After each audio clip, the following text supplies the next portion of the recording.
My guest on the programme now, he's calls himself Preston Likely. I love that as a name, and I'm sure it's not his real name. We won't go any closer than that. But this is all about a book called Amuse Agents, When Small Ads Go Bad is the subtitle. Amuse Agents is described as a hilarious and subversive collection of over 70 hoax advertisements. It's very, very small, this. I need glasses. Placed in shop windows around the United Kingdom of England by guerrilla advertiser Preston Likely, from philosophical gardener for hire to, what's it say, missing box of matches. I can't. And I tell you what, there's others here like UFO for sale. Welcome to the programme, Preston. Hello there. Right, look, this is quite fascinating, and I can imagine as a book, I mean, it's got to be a great, great read, and great for Christmas stockings as well.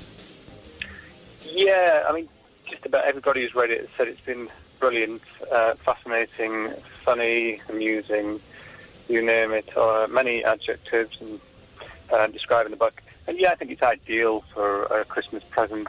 You can kind of read it when you're drinking a cup of coffee or half watching the television, sure, or doing your exercise on a bike, you name it. It's that kind of book. You can just pick it up, put it down, pick it up, put it down, laugh your head off. And yeah, I would say it's ideal for Christmas and birthdays and every other day of the year. Now, a little bit of background about yourself. You are an artist, and obviously you've actually gone round England and placed advertisements in shop windows.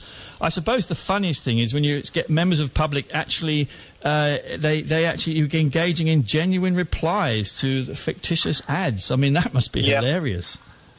Well, it is fantastic when people actually respond, because it shows that they're actually taking a risk. And as the philosopher A.C. Grayling said, that risk is the engine of existence. And I love it when people take that risk and email me, not knowing whether it is a real advertisement. But yes, many people have emailed me regarding the advertisements.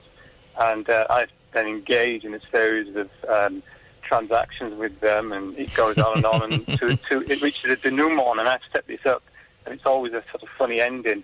And when I do reach the ending in the emails, I let the person know that they are sort of engaging in a project that is going to finish up as a book. And they're always very positive about it and very happy that they are part of the book and an art project.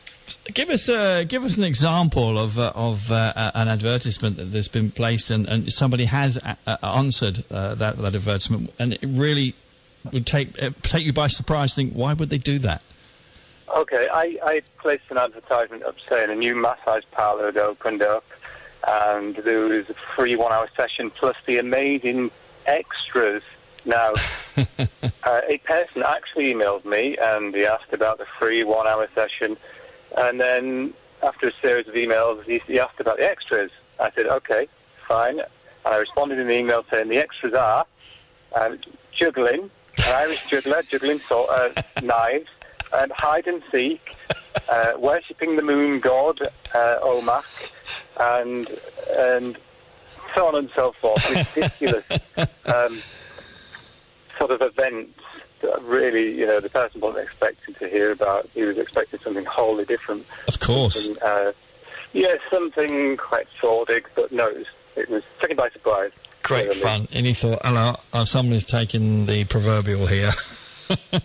Well, the person took it in good faith, and good fun, and that's what it's all about. I mean, this is a project as an interactive element, inviting members of the public to engage with me in order to celebrate the often overlooked theme of shop window adverts. Yes.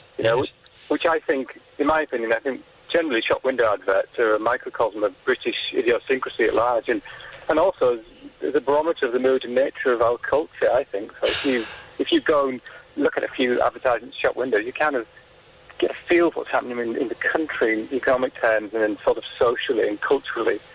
So it's worth, people just browsing shop window adverts, and especially if you're foreign, you kind of get a feel of what's going on in the country. That's my view, anyway. Well, you actually answered my next question in precisely that point, because yes, it is. It's a microcosm of sort of cultural shifts, attitudes, how people are sort of viewing life, and obviously also there can be a degree of negativity and also a lot of positivity in this. And one of the things I was curious of, aren't these places disappearing rather rapidly back in the UK? We hear of shops closing all the time, especially these small news agents and corner shops, I suppose, now do them as well but post offices are not there in the villages as much as they used to. So is it a shrinking market? Well, contrary to that view, I've found that new shops are opening up and non-news agent shops are generally allowing spaces for little adverts. I think it's a way of generating money for them. So yeah, as one news agent closes, another one will open up, or a different shop of some kind. But I didn't really find a lack of news agents. I didn't have a problem tracking them down. I sniffed them out pretty quickly. And so no, I don't think many of them are closing down. I think maybe that's just a myth, like many myths that circulate in the media. Indeed. Well, that's very encouraging in a way, because, as I say, I would have thought otherwise, but you're saying that that's not the case, which, of course, is very encouraging. And, I mean, yes, it is. It must be a tremendous source of income. I mean, OK, it's not huge, but it sort of it tops things up. And, I mean, you see sometimes a whole window is just full of advertisements for lettings and things for sale, and I'm looking for so-and-so.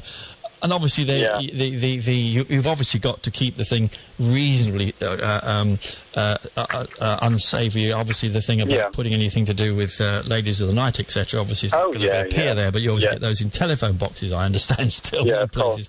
But there's so much scope, isn't there? I suppose for a bogus ad which can amuse and actually sort of bring a smile to somebody's face. And looking at this, is that genuine? Is that fascinating? Is it have a good giggle?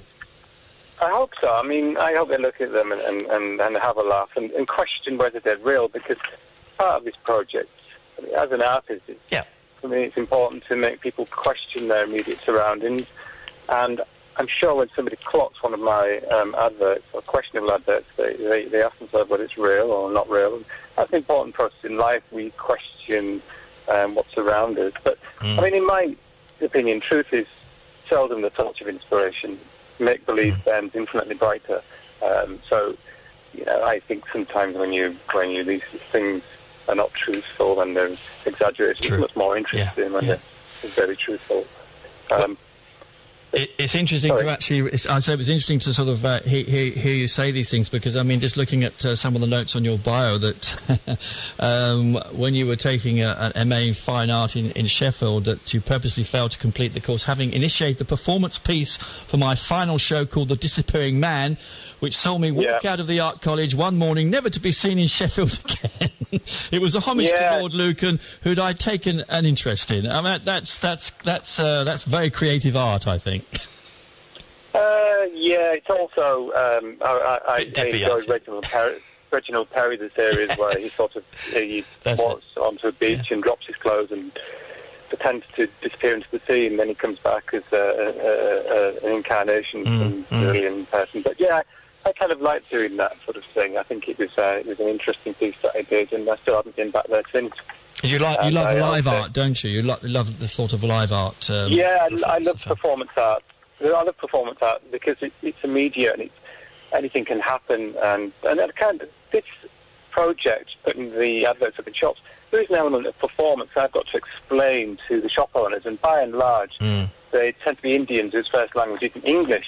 So when I'm trying to explain, for instance, what a soul donor is, you can imagine the problems. It's like, oh my word, I'm dancing around trying to explain what the thing is, because you can't understand what I'm trying to say.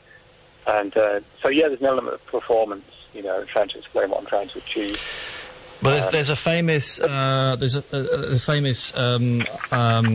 artist, the Frenchman, I think, who died very young. Trying to remember his name, but there's an exhibition on in London at the moment because he took sort of naked women and painted themselves, and they sort of created this image. That is astonishing sort of live art. But is it Eve? Yeah. Eve? Is it Eve? I think it is.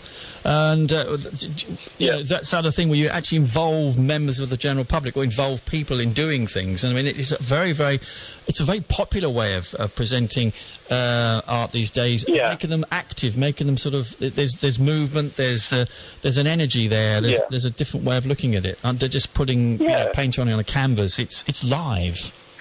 Yeah, and it's no different from painting on a canvas. You know, it's creating something, and also creating an event and something that the other can engage in. You know. And anything can go wrong, or who knows what can happen in live performances. That's the exciting thing. And I think that's why people like live performance. Well, the book is called Amuse Agents. Sorry, yes, can you hear me okay? Hello? Hello? Yep. I think I've lost you. Okay, we're back now. The book is called Amuse Agents When Small Lads Go Bad, by Preston Likely. It's available this month in paperback form. Can you hear me now? I think we're having a slight problem. Are you there? Hello? Yep, hello. Got you again, yes. Hello. Hello? Hello. Can you hear me? Hello? Yep, I can hear you. Okay. I'm just letting our listeners know the name of the book, and obviously this will be available through Amazon, I would imagine. When Small Lads Go Bad, Amuse Agents. It's by Preston Likely. It's in paperback form. The publishers are? Summersdale. Say that again? Summersdale. I can see it now. It's very to see on the page. Summersdale are the publishers. If you want to find out more, go into Google Amuse Agents or Preston Likely. I think we put your name in Google. I'm sure that'll come up. And people, please judge my book by its cover. On that note, I wish you a great Christmas, and I'm sure lots of people are going to go out and sort of get this book and say, right, I know I'm going to get this one for this just up his street or her street. Fantastic idea. Thanks. Okay. Many nice to talk to you, Preston. I do apologize. We had a little bit of trouble with the line there, but I'm sure that he got the gist of that there.